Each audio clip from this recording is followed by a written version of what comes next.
अध्याय 41। सुबह डैक्स्टन इवांस की शेयरधारकों की मीटिंग थी, इसलिए क्रिस्टल को बहुत जल्दी उठना पड़ा, वरना वो परिवार के रिकॉर्ड में अपना नाम दर्ज नहीं करवा पाती। नींद में डूबी हुई वो इवांस परिवार के स्मृति भवन में दाखिल हुई। ये जगह एक मंदिर जैसी गंभीरता लिए हुए थी। चारों तरफ पूर्वजों की स्मृति तख्तियां सजी थीं। हवा में चंदन की खुशबू फैली हुई थी, जिससे वो अचानक पूरी तरह जाग गई। जब उसने ऊपर देखा तो पाया कि इवांस परिवार के बुजुर्ग सदस्य पूरी शालीनता से बैठे हुए थे। मुख्य आसन पर बैठा व्यक्ति, जिसके सिर के दोनों ओर सफ़ेद बाल थे, फिर भी उसकी भौहों के बीच का तेज अब भी झलक रहा था। वो था उसका पिता, डैक्स्टन इवांस, इवांस परिवार का मुखिया। क्रिस्टल ने अपने पिता की ओर सीधे देखा। उसे लगा था कि वो शायद अपने पिता पर गई होगी, लेकिन आश्चर्य की बात ये थी कि उसके चेहरे पर उनकी झलक तक नहीं थी। इसका मतलब था कि वो अपनी माँ पर गई है। ये सोचकर उसने तुरंत नजरें झुका लीं। कहीं ऐसा न हो कि उसका चेहरा देखकर उसके पिता को अपनी दिवंगत पत्नी की याद आ जाए। डैक्स्टन का चेहरा बिल्कुल निर्मम और सख्त था। घर की मालकिन ईवा ने बहुत ही साधारण शुरुआत की। डैक्स्टन, डैनी और मार्कस के पास अभी बहुत काम है, हमें उनके बिना ही शुरू कर लेना चाहिए। लेकिन हमने तो तय किया था, डोरा ने कहा। ऐसे अहम दिन पर डैनी और मार्कस कैसे गैरहाजिर हो सकते हैं? क्रिस्टल पहली बार घर आए हैं। ईवा ने तुरंत डोरा को टोका।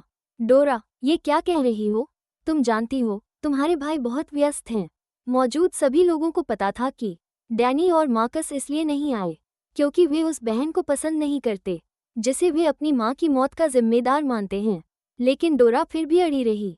डैक्स्टन से बोली, डैड, हमें अपने बेटों को वापस बुलाना चाहिए और ज़रूरत नहीं है। डैक्स्टन ने ठंडे स्वर में कहा, ऐसी मामूली बात पर उन्हें परेशान मत करो। क्रिस्टल का दिल ठंडा पड़ गया। उसने उस व्यक्ति की ओर देखा जो मुख्य आसन पर बैठा था। चलिए शुरू करते हैं। डोरा ने थोड़ा अपराधबोध के साथ उसकी ओर देखा। क्रिस्टल, मुझे माफ़ करना। जब हमारे भाई लौटेंगे तो मैं ज़रूर उनसे बात करूंगी। क्रिस्टल का चेहरा एकदम संयमित था। परिवार में शामिल होने की रस्म बहुत सरल थी। उसे इवांस परिवार के पूर्वजों की पूजा करनी थी और फिर परिवार के सबसे बुजुर्ग सदस्य द्वारा उसका नाम परिवार की वंशावली में दर्ज किया गया। अब वो डोरा के बाद इवांस परिवार की 5वीं संतान मानी जाती थी।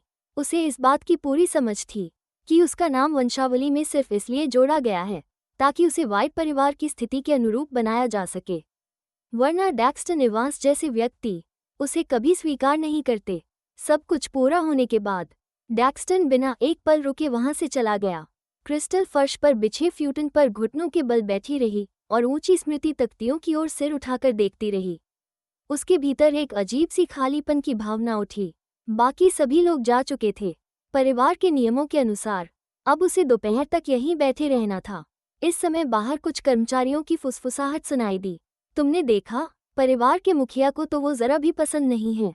मैंने तो सोचा था कि खून की बेटी को कुछ तो सम्मान मिलेगा, लेकिन देखो, वो तो मिस डोरा जितनी भी इज्जत नहीं पा रही हैं। अरे, परिवार के रिकॉर्ड में उसका नाम जोड़ देना अपने आप में बहुत बड़ी बात है, एक दूसरी महिला बोली जो कई सालों से इवांस परिवार में काम कर रही थी। जानती हो, मिस्टर और मिसेज इवांस एक दूसरे से बहुत प्यार करते थे और मिस क्रिस्टल को जन्म देते हुए मिसेज इवांस की मौत खून की कमी से हो गई थी।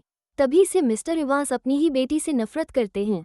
अच्छे लोग तो जल्दी चले जाते हैं, एक और नौकरानी ने अफसोस जताया। मिसेज इवांस तो सबसे दयालु महिला थी जिन्हें मैंने कभी देखा। अफसोस कि इतनी जल्दी चली गई। ऊपर से देख रही होंगी तो सोचती होंगी, कैसी नाकाम बेटी है मेरी। उन्होंने अपनी जान यूं ही गंवा दी। इसीलिए तो दोनों यंग मास्टर्स भी नहीं आए। कौन देखना चाहता है ऐसी मनहूस लड़की को? अध्याय 42। किसने तुम्हें इतनी हिम्मत दी कि यहाँ बकवास करो? पीछे से अचानक एक आवाज़ आई, जिसे सुनकर वहां खड़ी नौकरानी डर के मारे चुप हो गई। किसी को पता भी नहीं चला कि एंटनी कब लौट आया था। उसकी निगाहें ठंडी थीं। उसने कहा, क्या तुमने इवांस परिवार के नियम भूल गए हो? कोई तुम्हें रोकने वाला नहीं है। नौकरानी के चेहरे पर डर साफ दिखने लगा। वो जल्दी से बोली, मिस्टर एंटनी, हमसे गलती हो गई। अब हम कभी ऐसा नहीं कहेंगे। ध्यान से सुनो, एंटनी ने झुंझलाते हुए कहा। क्रिस्टल इवांस परिवार की बेटी है। तुम जैसे नौकरों को उसके बारे में इस तरह बात करने का कोई हक नहीं है। अगर अगली बार मैंने कुछ सुना तो तुम सबको नौकरी से निकाल दूंगा। जी सर, अब कभी नहीं होगा। कृपया गुस्सा मत हो। दफा हो जाओ यहाँ से, एंटनी गरजा। सारे नौकर ऐसे भागे जैसे जान बचाकर भाग रहे हों। एंटनी ने क्रिस्टल की दुबली पतली सी आकृति की ओर देखा और मन में अजीब बेचैनी महसूस की। अगर ये लड़की इस बात पर बहस करती कि एवांस परिवार ने उसके साथ कितना बुरा व्यवहार किया है और बदले में एक घर और कार मांगती, तो शायद एंटनी कोई बहाना बना लेता उसे नापसंद करने का। लेकिन वो लड़की तो बस चुपचाप घुटनों के बल बैठी रही, एक शब्द तक नहीं कहा। यही बात उसे बेचैन कर रही थी। तुम्हें इतनी देर तक यहाँ घुटनों के बल बैठने की जरूरत नहीं है। एंटनी स्मृति भवन में आ गया। बड़े भाई आज एक नए स्टोर की ओपनिंग पर गए हैं। दूसरे भाई का टीवी स्टेशन पर इंटरव्यू है। मुझे नहीं लगता वे वापस आएंगे। ठीक है, मुझे पता है। क्रिस्टल अब भी स्मृति तख्ती को देख रही थी। उसने पीछे मुड़कर नहीं देखा। बस इतनी ही प्रतिक्रिया है तुम्हारी? एंटनी ने पूछा। क्रिस्टल ने हैरानी से पूछा। तो फिर कैसी प्रतिक्रिया होनी चाहिए?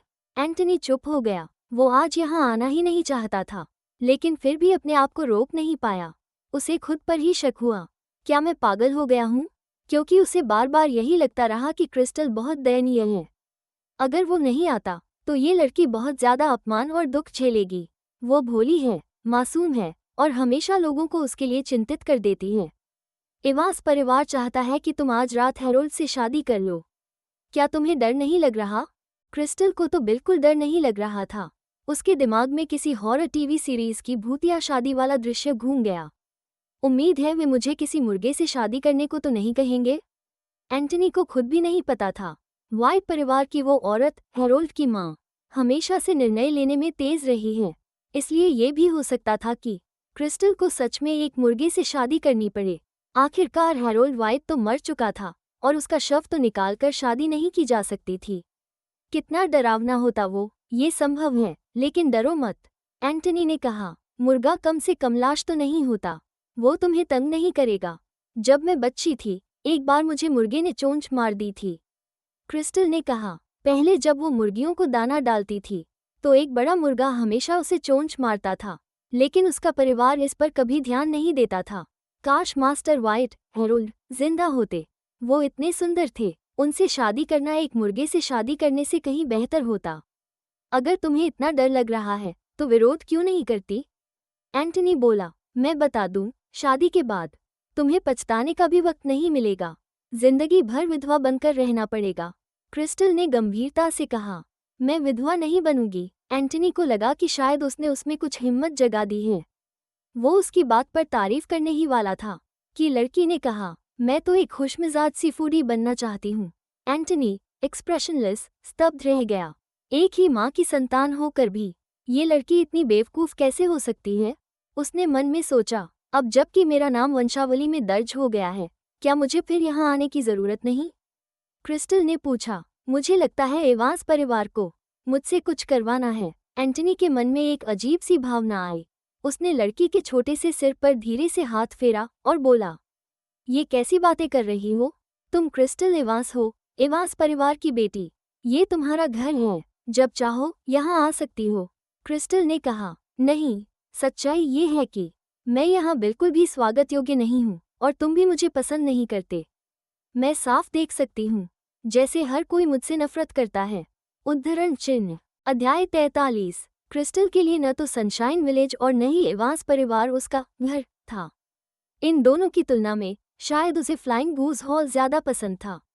हालांकि एवांस परिवार के साथ रहने के कुछ फायदे तो थे। कम से कम उसे रोज काम नहीं करना पड़ता था और वहाँ कोई दादी नहीं थी जो उसे पीटे। क्रिस्टल कभी नहीं समझ पाई कि उसकी दादी को लड़के इतने क्यों पसंद थे। आखिर वो भी तो एक औरत थी। क्या लड़की होना कोई अपराध था? हर बार जब दादी थोड़ी भी नाराज होती, वो क्रिस्टल को पकड़कर पीटती, जब तक कि अपना गुस्सा पूरी तरह निकाल न ले। बाद में जब उसकी माँ ने उसके छोटे भाई को जन्म दिया, तो क्रिस्टल को लगा कि अब शायद दादी खुश होंगी और उसे एक खेलने वाला साथी भी मिल जाएगा। पर असल में वो उसकी स्वप्न की शुरुआत थी। उसकी माँ ने तब से ही उसे बेचने की योजना बनानी शुरू कर दी थी, ताकि उसके छोटे भाई को भविष्य में घर और दुल्हन दिलाई जा सके। उसके बाद दादी का मारना डांटना और बढ़ता गया। वो अक्सर कहती, अगर तूने अपने भाई को कुछ कहा तो तेरी टांगें तोड़ दूंगी।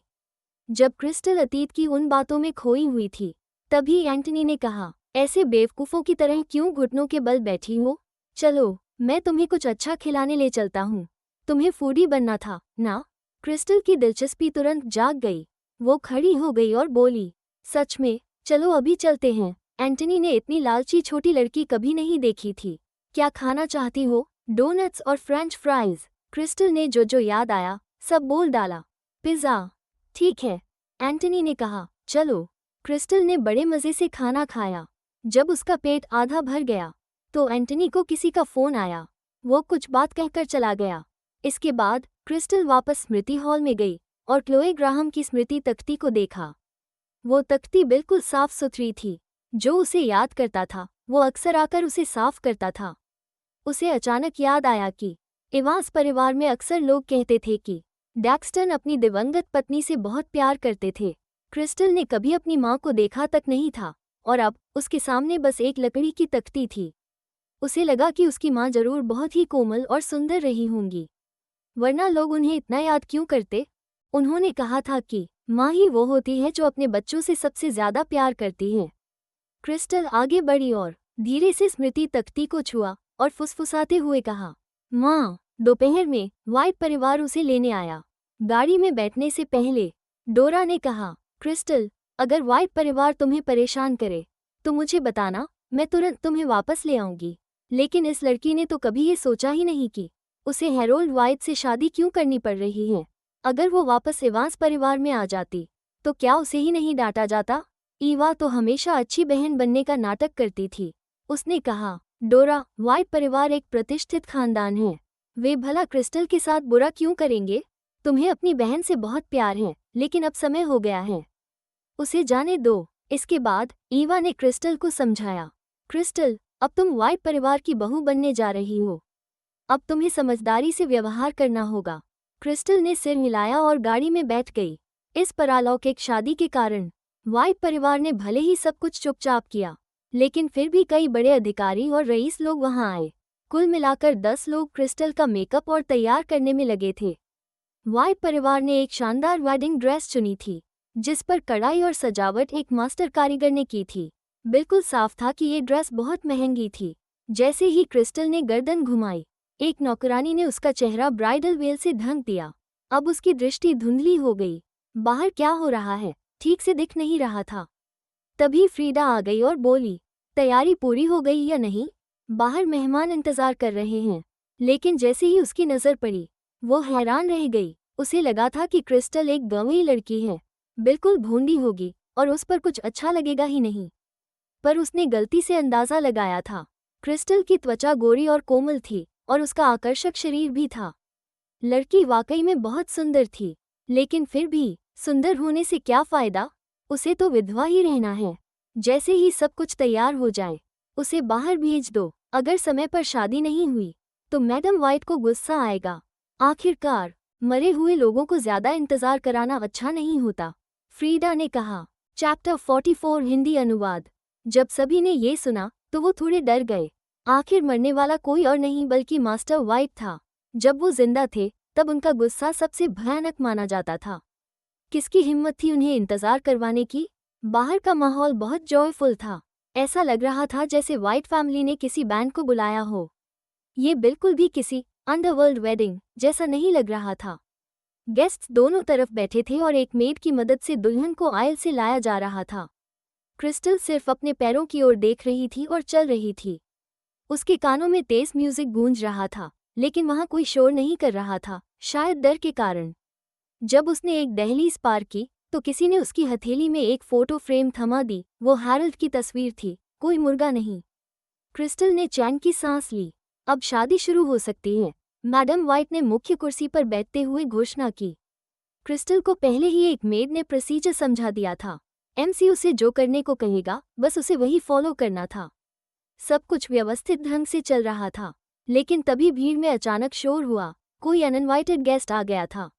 वाह, शादी में तो बड़ा माहौल बना है। एक हैंडसम आदमी भीड़ में से निकल कर आया। मैडम व्हाइट गुस्से में खड़ी हो गई। मिस्टर जॉयस, मुझे अच्छी तरह याद है कि हमने आपको इनवाइट नहीं किया था। व्हाइट और जॉयस फैमिली दुश्मन थे। ऐसा कभी नहीं हो सकता था कि व्हाइट फैमिली अपने दुश्मन को बुलाए। सिटी डब्ल्यू में सभी जानते थे कि ये दुश्मनी जनरेशन से चली आ रही है। पहले दोनों बराबरी पर थे, लेकिन जब से हैरल्ड ने बिजनेस संभाला, व्हाइट फैमिली और ताकतवर हो गई थी। हालांकि सिटी डब्ल्यू के बड़े बड़े अमीरों के बीच जॉयस फैमिली अब भी एक खतरनाक नाम था, खासतौर पर कॉरी जॉयस, जिसने इतनी कम उम्र में ही फैमिली संभाल ली थी। उसका तरीका काफी रूथलेस और डिसाइसिव था। वो अपने दुश्मनों को बर्बाद कर चुका था। ये आदमी हैरल्ड जितना ही बोल्ड था, और शायद उससे भी ज्यादा क्रेजी अपने बिजनेस में। उसका शादी में आना साफ बताता था कि वो ट्रबल करने आया है। गुस्सा मत होइए मैडम व्हाइट, कॉरी ने कहा, मैं बस शादी का मजा लेने आया हूँ। दुल्हन को देखने आया हूँ, चुराने नहीं। वैसे भी मरे हुए आदमी से दुल्हन छीनना बहुत अमोरल होगा। क्रिस्टल 2 कदम पीछे हट गई, जिसे देखकर कॉरी का इंटरेस्ट और बढ़ गया। डरिए मत माम, मैं कोई बुरा आदमी नहीं हूँ। मैडम व्हाइट ने गुस्से में अपनी छड़ी जमीन पर पटकी, लेकिन इससे पहले कि वो कुछ बोलती, फ्रीडा ने उन्हें रोका। माँ, हैरल्ड अब नहीं रहा, हमारी हालत कमजोर है, कृपया थोड़ी सहनशीलता रखिए। बॉनी व्हाइट स्थिति को समझ रही थी, इसलिए मजबूरी में चुप रही। मिस्टर जॉयस, ज्यादा मत बदिए, ये व्हाइट फैमिली का इलाका है। अगर आप शरीफी से पेश आए तो आपको गेस्ट मानेंगे। हम एक दूसरे के मामले में दखल नहीं देंगे। फ्रीडा जॉयस फैमिली से दुश्मनी मोल नहीं लेना चाहती थी, इसलिए जल्दी से बीच बचाव किया। तुम लोग जल्दी से मिस्टर जॉयस के लिए अच्छी सीट लगाओ। जरूरत नहीं, कॉरी हंसते हुए आगे बढ़ा। क्या मैं इतना डरावना हूँ? क्रिस्टल फिर से पीछे हट गई। तभी कॉरी ने उसका वेल उठा दिया। एक खूबसूरत चेहरा उसके सामने आया और वो चौंक गया। वाह, इतनी खूबसूरत और कम उम्र की लड़की, और इसको एक मरे हुए आदमी से शादी करनी पड़ी। बहुत पिटी की बात है। क्रिस्टल को ये आदमी बिल्कुल पसंद नहीं आया। उसने हैरल्ड की तस्वीर कसकर पकड़ी और गुस्से से कहा, मुझे कोई दिक्कत नहीं है। कॉरी को उसकी प्रतिक्रिया थोड़ी सिली लगी। वो जोर से हंस पड़ा और फिर क्रिस्टल को अचानक उठा लिया। सारे गेस्ट सन्न रह गए। उसने मरे हुए आदमी की दुल्हन उठा ली। ये आदमी तो सच में क्रेजी है। चलते चलते उसने कहा, मैडम व्हाइट, हैरल्ड तो अब इस दुनिया में नहीं है। इस लड़की का टाइम वेस्ट मत कीजिए। मुझे ये दुल्हन पसंद आ गई है, तो मैं इसे ले जा रहा हूँ। चैप्टर 45। भीड़ पूरी तरह सन्न रह गई। क्या जॉयस फैमिली का यंग मास्टर किसी मोहपाश में फंस गया था?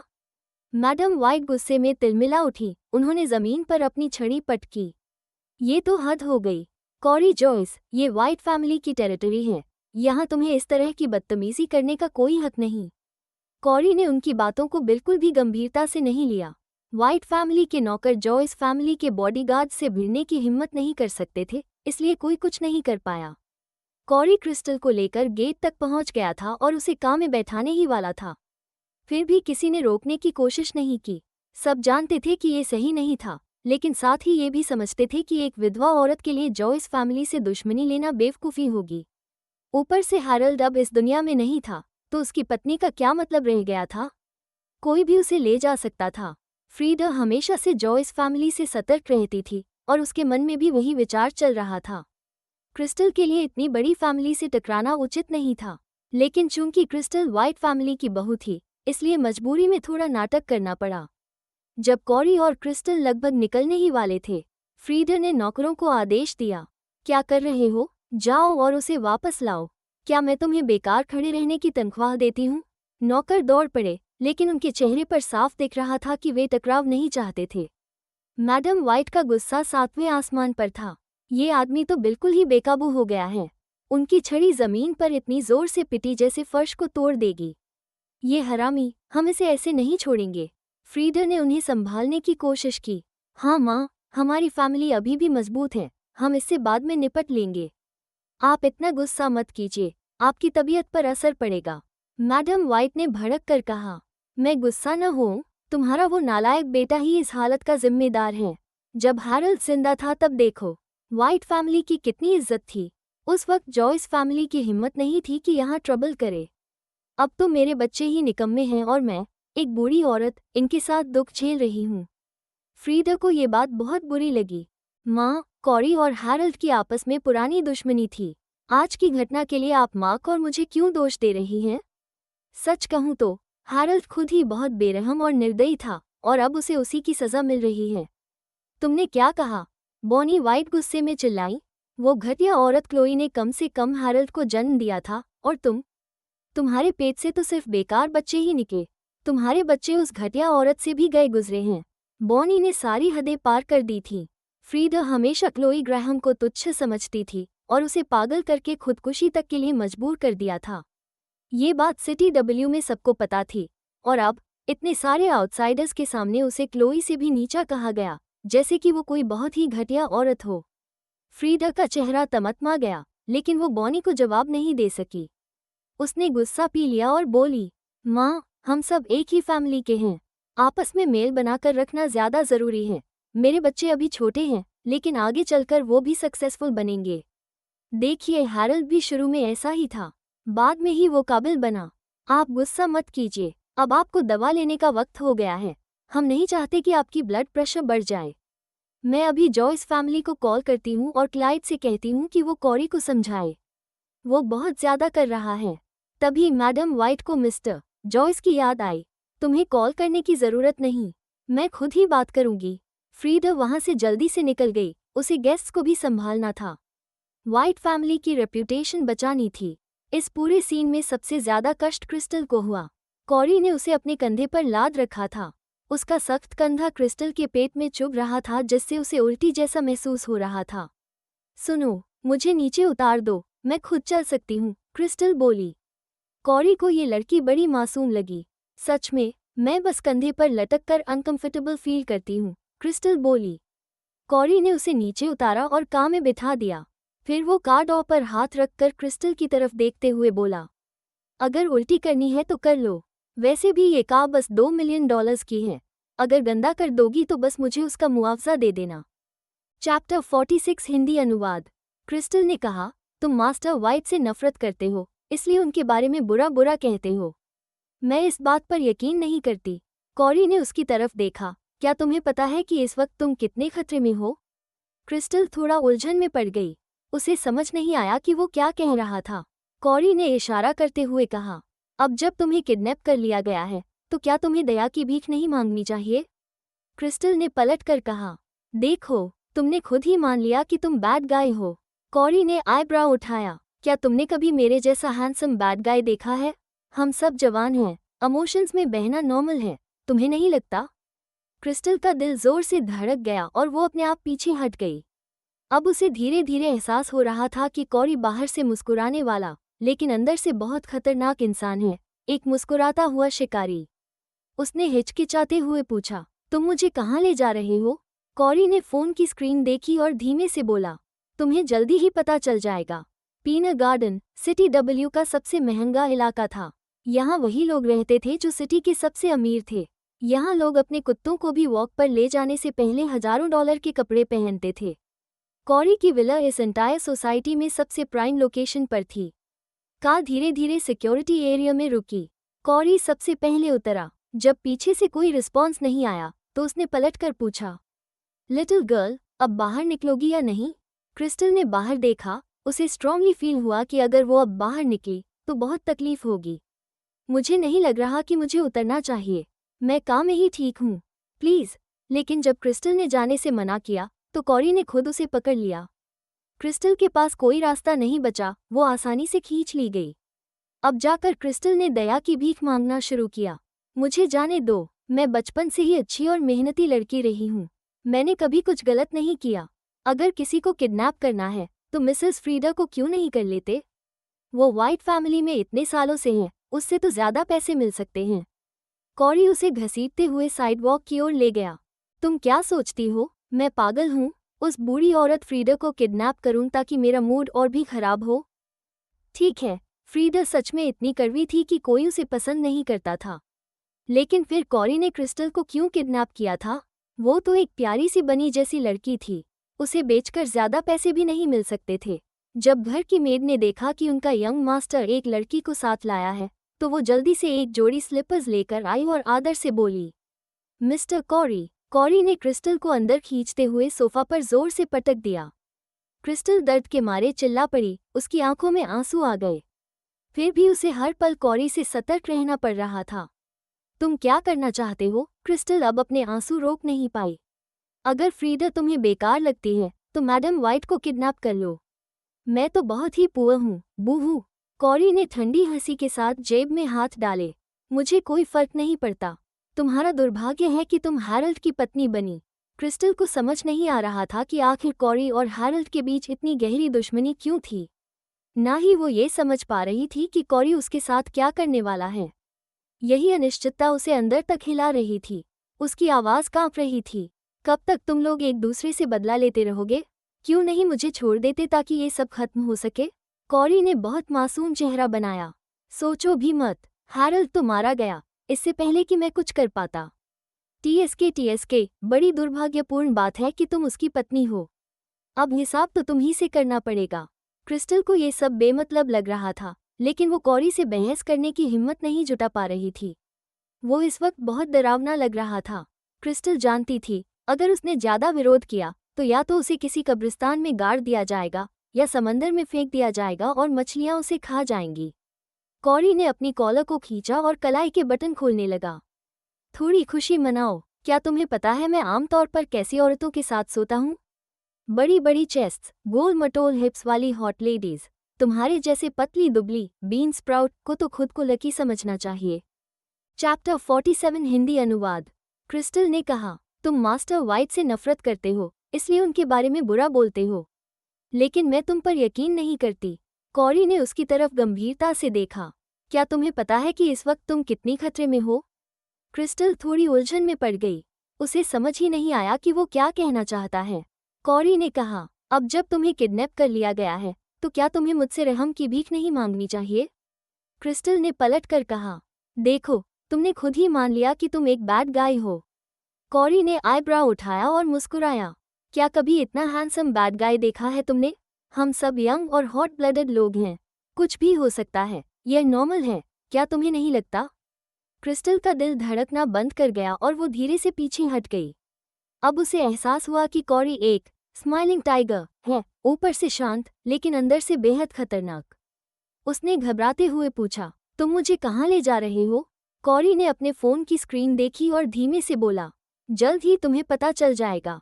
पीनर गार्डन सिटी डब्ल्यू का सबसे महंगा रेजिडेंशियल एरिया था। यहाँ केवल वही लोग रहते थे जो सच में अल्ट्रा रिच थे। यहाँ लोग अपने डॉग्स को वॉक पर ले जाने से पहले भी हजारों डॉलर के कपड़े पहनते थे। कॉरी की विला इस पूरे इलाके में सबसे प्राइम स्पॉट पर थी। कार धीरे धीरे सिक्योरिटी गेट पर रुकी। कॉरी पहले बाहर निकला। पीछे से कोई आवाज़ नहीं आई तो उसने पलट कर कहा, लिटिल गर्ल, बाहर आ जाओ। क्रिस्टल ने बाहर देखा और सोचने लगी कि अगर वो अभी बाहर निकली तो बहुत बड़ी मुसीबत में फंस जाएगी। मुझे लगता है मैं काम में ही रहूं, प्लीज़। कॉरी ने बिना कोई जवाब दिए उसका हाथ पकड़ लिया। क्रिस्टल के पास अब कोई रास्ता नहीं था, वो आसानी से खींच ली गई। अब आखिरकार उसे दया की भीख मांगना ही पड़ा। प्लीज़ मुझे छोड़ दो, मैं बचपन से ही अच्छी और मेहनती रही हूँ, कभी कुछ गलत नहीं किया। मिसेस फ्रीडा को किडनैप कर लो ना, वो वाइट फैमिली में बहुत टाइम से हैं, वो मुझसे ज़्यादा वैल्यूएबल होगी। कॉरी उसे घसीटते हुए रोड साइड तक ले गया और बोला, क्या मैं पागल हूँ उस बुढ़िया फ्रीडा को किडनैप करूँ ताकि खुद ही अपना दिमाग खराब कर लूँ? ठीक है, फ्रीडा सच में इतनी जहरीली थी कि कोई उसे पसंद नहीं करता था, लेकिन फिर कॉरी ने क्रिस्टल जैसी प्यारी सी लड़की को क्यों किडनैप किया? उसे तो ज़्यादा पैसे भी नहीं मिलेंगे। जब मेड ने देखा कि उनका यंग मास्टर एक लड़की को लेकर आया है तो वो झट से स्लिपर्स लेकर आई और आदर से बोली, मिस्टर कॉरी। क्रिस्टल को अंदर घसीटा गया और कॉरी ने उसे सोफा पर जोर से पटक दिया। क्रिस्टल दर्द के मारे चिल्ला उठी, उसकी आंखें लाल हो गईं, लेकिन फिर भी वो कॉरी से हर पल सावधान रहने की कोशिश कर रही थी। तुम क्या करने वाले हो? क्रिस्टल की आंखों में आंसू थे। अगर तुम्हें फ्रीडा बेकार लगती है तो मैडम वाइट को किडनैप कर लो। मैं तो बहुत गरीब हूँ, बूहू। कॉरी ने अपने हाथ पंथ की पॉकेट्स में डाले और शातिर मुस्कान के साथ बोला, मुझे कोई फर्क नहीं पड़ता। हैरल्ड की बीवी बनना तुम्हारी बदनसीबी है। क्रिस्टल को नहीं पता था कि कॉरी के दिल में हैरल्ड के लिए इतनी नफरत क्यों है। न ही वो जानती थी कि कॉरी उसके साथ क्या करने वाला है। ये सारी अनिश्चितताएं उसे बेचैन कर रही थी। उसकी आवाज़ कांप रही थी। कब तक तुम लोग एक दूसरे से बदला लेते रहोगे? क्यों नहीं मुझे छोड़ देते ताकि ये सब खत्म हो जाए?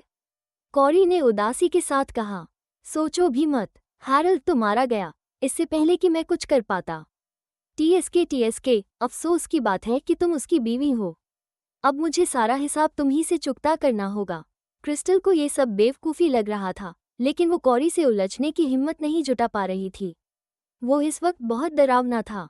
अगर उसने ज़रा भी कुछ उल्टा पुल्टा कह दिया तो या तो वो किसी कब्रिस्तान में गाड़ी जाएगी या फिर समंदर में डुबा दी जाएगी और मछलियाँ उसे खा जाएंगी। कॉरी ने अपनी कॉलर ढीली की और हाथों की रिस्ट बटन्स खोलते हुए बोला, खुश हो जाओ, तुम्हें पता भी है मैं किन किन लड़कियों के साथ सोता हूँ? बड़ी चेस्ट्स, कर्वी हिप्स वाली ग्लैमरस लड़कियाँ। तुम्हारे जैसे पतली सी बीन स्प्राउट को क्यों बुरा लग रहा है? चैप्टर 48। कॉरी ने तिरस्कार से कहा, क्या फॉर्मल प्रोसीजर से ये शरीफ दिखने वाले शब्द बोलना बंद करो। मुझे बेवकूफ़ मत समझो कि मुझे मार्क की घटिया हरकतों का पता नहीं है। वो कितना घटिया बाप है, ये सब जानते हैं। उसने अपनी नाजायज़ बेटी को भी लैंड डेवलपर्स को एंटरटेनमेंट के लिए भेज दिया था। हैरल्ड ने लूक की तरफ देखा। क्या ये सच है? लूक ने सिर झुकाकर कहा। वो जमीन का मामला मिस्टर वाइट ही संभाल रहे थे। मैंने इसकी जांच की थी। ये सच है कि उन्होंने अपनी इलेजिटिमेट बेटी को उन लैंड ऑफिसर्स को भेजा था, और वो भी आपके नाम का इस्तेमाल करके।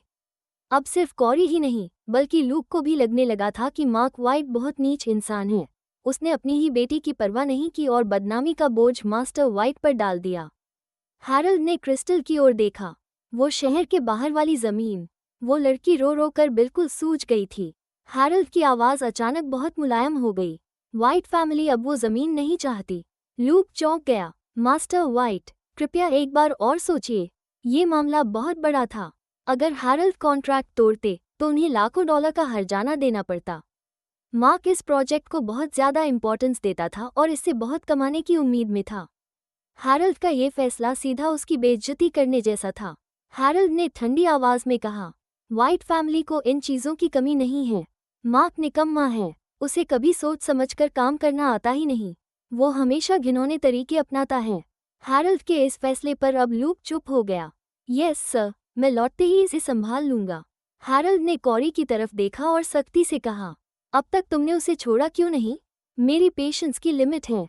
कॉरी ने अपनी बाहों में भरी क्रिस्टल को देखा। उसकी आंखें आंसुओं से भरी थीं। असल में उसने उसकी गर्दन पर ज्यादा जोर नहीं डाला था। ये लड़की खुद ही इतनी डरपोक थी। उसने क्रिस्टल को आगे धक्का देते हुए कहा, लो, ये रही। कोई खजाना थोड़ी है, ये तो बस रोती ही रहती है। काम खत्म हो गया, अब मैं इसे तंग क्यों करूंगा? क्रिस्टल हैरल्ड की बाहों में गिर गई, जैसे उसे कोई सेफ जगह मिल गई हो। उसने हैरल्ड की कमर को कसकर पकड़ लिया। उसकी ठंडी, वुडी खुशबू उसे सुकून दे रही थी। पास खड़े लूक को ऐसा लगा जैसे कोई बच्ची स्कूल में तंग होने के बाद अपने मम्मी पापा के पास दौड़कर चली गई हो। मास्टर वाइट जैसा टफ आदमी, इस तरह ये इल्यूजन ही हो सकता है। हैरल्ड की आवाज़ धीमी थी, लेकिन जो उसे जानते थे वो समझ गए कि ये अच्छा संकेत नहीं था। क्या तुम्हें चोट लगी है? बोलती क्यों नहीं? क्रिस्टल सिसकती हुई बोली। उसने कहा कि वो मुझे ग्रेवयार्ड में गाड़ देगा। उसने कहा कि आप अच्छे इंसान नहीं हो, आप हमेशा कानून तोड़ते हो। फिर उसने अपने चेहरे की तरफ इशारा किया। उसने मेरी चीक्स बहुत जोर से पिंच की। कॉरी हैरान रह गया। मैंने कब जोर लगाया था? किया था, क्रिस्टल ने सीधा इल्ज़ाम लगाया। कॉरी को हमेशा से ज़्यादा बोलना पसंद नहीं था। वो ज़्यादातर ताकत से काम लेता था। लेकिन अब तो हैरल्ड उसके पीछे खड़ा था और ये लड़की तो जैसे शेरनी बन गई थी। क्रिस्टल ने आगे कहा, उसने कहा कि वो हमारी शादी को कॉन्समट करना चाहता है। उसने मेरे साथ सोने की बात की। कॉरी अब बिल्कुल चुप हो गया। उसने सच में ऐसा कहा था, अब मुकर नहीं सकता। हैरल्ड की आंखें गहरी हो गईं। उसने क्रिस्टल को लूक को सौंपते हुए उसके गाल पर हल्के से हाथ फेरा और कहा, लूक के साथ बाहर जाओ, मेरा इंतजार करो। क्रिस्टल ने सिर हिलाया, लेकिन उसकी आंखों में संदेह था। क्या आप नहीं चल रहे? हैरल्ड ने अपना जैकेट उतारकर उसके कंधों पर डाल दिया और नर्म आवाज में बोला, मुझे अभी कुछ निपटाना है, और हाँ, अपने कान बंद कर लेना। क्रिस्टल को नहीं पता था कि हैरल्ड क्या करने जा रहा है, इसलिए उसने ज्यादा कुछ नहीं पूछा। वो चुपचाप लूक के साथ बाहर चली गई। जैसे ही वो बाहर निकली, अंदर से शोर मचने लगा। फिर कॉरी की गालियां सुनाई दी। FCK, हैरल्ड, तुम मुझे सच में मारना चाहते हो क्या? क्रिस्टल डर के मारे कांप गई और पलटकर देखने लगी। लूक को हैरल्ड की हिदायत याद थी। उसने तुरंत क्रिस्टल के दोनों कान ढक दिए। मॉम। चैप्टर 49। पीनट गार्डन ऐसा इलाका था जहां आम इंसान अपनी पूरी जिंदगी मेहनत करके भी शायद वहां का एक बाथरूम नहीं खरीद सकता। वहां की हरियाली और पार्क की तो बात ही छोड़ो, सड़क के किनारे तक की पेड़ पौधे और फूल बेहद महंगे और खास थे, जिनकी देखभाल बहुत सावधानी से की जाती थी और वो पूरे शान से खिले रहते थे। क्रिस्टल काफी देर तक काम में बैठी रही, तब हैरल्ड मिलर से बाहर आया। उसके कपड़े थोड़े उलझे हुए थे, लेकिन उसकी पर्सनालिटी पूरी तरह दमदार थी। शायद अभी अभी किसी से लड़ाई करके आया था। उसकी बॉडी से अभी भी टेस्टोस्टेरोन और गुस्से की एनर्जी झलक रही थी। वो किसी जंगल के जंगली शेर जैसा लग रहा था। उसकी आंखों में एक अजीब सी ठंडक और बेचैनी थी। क्रिस्टल को सच में चिंता हो रही थी। कॉरी कहीं मारा तो नहीं गया? लूक ने कहा। मास्टर वाइट को पता है कि कितना करना है। कॉरी इतनी आसानी से नहीं मरेगा। शायद 2 दिन बिस्तर पर रहेगा। क्रिस्टल चुप रह गई। हैरल्ड पास आ चुका था। उसने का दरवाजा खोला और क्रिस्टल को हल्की सी खून की गंध आई। उसने सोचा शायद कॉरी का खून था। लूक ने पूछा, अब हम पुराने घर जा रहे हैं? हैरल्ड ने स्लीव्स नीचे करते हुए कहा, फ्लावर लैंड चलो। फिर उसने पूछा, पुराने घर में क्या चल रहा है? लूक ने मुस्कुराते हुए कहा, मैडम वाइट ने मिस्टर जॉयस को कॉल किया था ताकि वो कॉरी को कहें कि मिस क्रिस्टल को छोड़ दे। लेकिन अब तो जॉयस फैमिली में कॉरी का ही बोलबाला है। उसने अपने बाप को जैसे पपट बना दिया है। मिस्टर जॉयस ने सिर्फ इतना कहा कि वो अपने बेटे को कंट्रोल नहीं कर सकते और कॉल काट दी। मैडम वाइट इतनी गुस्से में थी कि बीमार पड़ गई। फ्रीडा को कॉरी से पंगा नहीं लेना था, तो उसने एवंस फैमिली को एक लेटर भेजा जिसमें लिखा था कि क्रिस्टल को वापस लाने के लिए एवंस फैमिली के हेड को खुद जॉयस फैमिली के पास जाना चाहिए। हैरल्ड ने पूछा, डैक्स्टन ने क्या कहा? लूक थोड़ी देर रुका, फिर बोला, उन्होंने कहा कि अब जब मिस क्रिस्टल को वाइट फैमिली में भेज दिया गया है तो वो अब वाइट फैमिली की मेंबर हैं। हैरल्ड ने हल्की सी हंसी के साथ कहा। डैक्स्टन एवंस तो बड़ा ही बेरहम निकला। फिर उसने क्रिस्टल की तरफ मुड़कर उसके गाल को हल्के से पिंच किया। चैप्टर 49।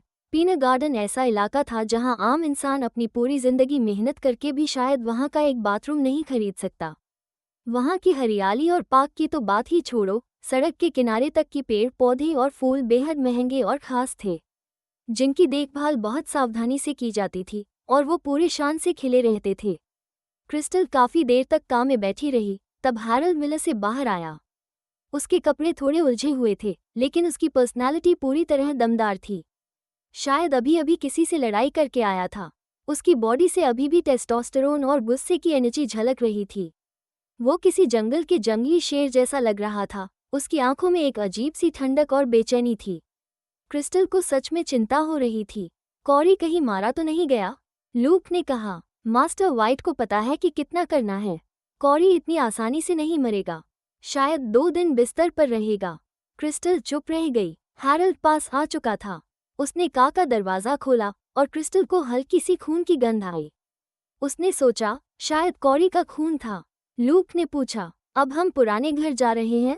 हैरल्ड ने स्लीव्स नीचे करते हुए कहा, फ्लावर लैंड चलो। फिर उसने पूछा, पुराने घर में क्या चल रहा है? लूक ने मुस्कुराते हुए कहा, मैडम वाइट ने मिस्टर जॉयस को कॉल किया था ताकि वो कॉरी को कहें कि मिस क्रिस्टल को छोड़ दे। लेकिन अब तो जॉयस फैमिली में कॉरी का ही बोलबाला है। उसने अपने बाप को जैसे पपट बना दिया है। मिस्टर जॉयस ने सिर्फ इतना कहा कि वो अपने बेटे को कंट्रोल नहीं कर सकते और कॉल काट दी। मैडम वाइट इतनी गुस्से में थी कि बीमार पड़ गई। फ्रीडा को कॉरी से पंगा नहीं लेना था, तो उसने एवंस फैमिली को एक लेटर भेजा जिसमें लिखा था कि क्रिस्टल को वापस लाने के लिए एवंस फैमिली के हेड को खुद जॉयस फैमिली के पास जाना चाहिए। हैरल्ड ने पूछा, डैक्स्टन ने क्या कहा? लूक थोड़ी देर रुका, फिर बोला, उन्होंने कहा कि अब जब मिस क्रिस्टल को वाइट फैमिली में भेज दिया गया है तो वो अब वाइट फैमिली की मेंबर हैं। हैरल्ड ने हल्की सी हंसी के साथ कहा। डैक्स्टन एवंस तो बड़ा ही बेरहम निकला।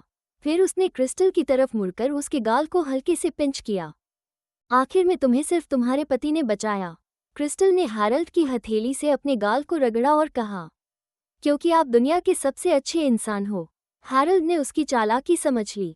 तुमने तो कहा था कि मैं अच्छा इंसान नहीं हूँ। क्रिस्टल ने धीरे से कहा, अब आप फिर से अच्छे बन गए हो। ये लड़की इतनी मीठी आवाज में बोल रही थी जैसे शहद में डूबी हो। उसे मनाना बखूबी आता था। हैरल्ड जानता था कि वो उसे मना रही है, फिर भी उसके चेहरे पर हल्की सी मुस्कान आ गई। कॉरी ने तुम्हारे साथ कुछ किया? क्रिस्टल ने अपने फोरहेड के पास के बाल हटाए और हल्की सी सूजन दिखाते हुए कहा। देखिए, वो बहुत दुखी लग रही थी। सच में, अभी हाल ही में उस पर बहुत कुछ बीता था। क्रिस्टल के सिर की सूजन बहुत बड़ी नहीं थी, थोड़ी बहुत थी जो कुछ घंटों में ठीक हो सकती थी, लेकिन हैरल्ड ने इस मौके को हाथ से जाने नहीं दिया। उसने सूजन की फोटो खींची और कॉरी को भेज दी। कॉम्पनसेट करो वरना कोर्ट नोटिस तैयार समझो। क्रिस्टल हैरान रह गई। लेकिन आपने भी तो उसे मारा है, अगर वो भी आपको कोर्ट नोटिस भेज दे तो? हैरल्ड ने अपने फिंगर्स क्रैक किए और हंसते हुए कहा, लेकिन उसकी आंखों में कोई हंसी नहीं थी। तो फिर मैं उसे फिर से मारूंगा। क्रिस्टल चुप हो गई। अब उसे थोड़ा थोड़ा कॉरी की बातें सच लगने लगी थी।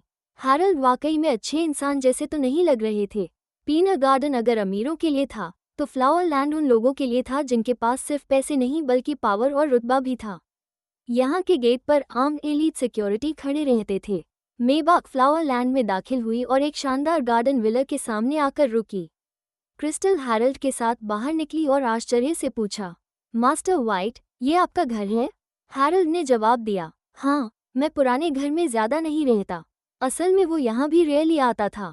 उसका ज्यादातर वक्त या तो बिजनेस ट्रिप्स में निकलता या फिर विदेश में। चैप्टर 50। लूक ने जब लोहे के दरवाजे खोले तो फूलों की मीठी खुशबू हवा में तैरती हुई अंदर आई। क्रिस्टल ने तुरंत पहचान लिया, ये मुराया फूलों की खुशबू थी। हैरल्ड ने क्रिस्टल की जैकेट की हुड पकड़कर कहा, चलो अंदर। फिर वो उसे लेकर विला के अंदर चला गया।